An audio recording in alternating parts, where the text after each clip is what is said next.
মানুষের চাহিদার কোনো শেষ নাই।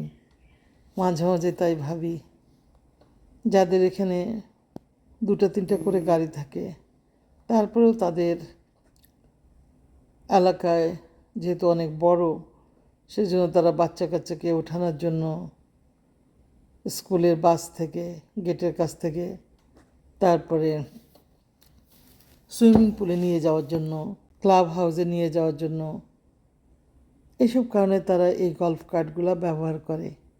মাঝে মাঝে চিন্তা করি, সত্যি কত কিছু দরকার জীবনে, কিন্তু যাদের কিছু নাই তাদের কোনো কিছুর দরকারও নাই। আমার তাই মনে হয়। হঠাৎ আজকে এটা দেখে মনে হলো, সত্যি কি জীবনে এত কিছুর দরকার মানুষের? তারপরেও মানুষ প্রতিটা সময় নিত্য নতুন জিনিস আবিষ্কার করতেছে আর সেগুলোর ব্যবহার করতেছে। সেটাই গল্ফ কার্ট তো মানুষ বাংলাদেশে দেখতাম শুধু যেখানে গল্ফ খেলে সেখানে ব্যবহার করতো, আর এদের অবস্থা দেখেন।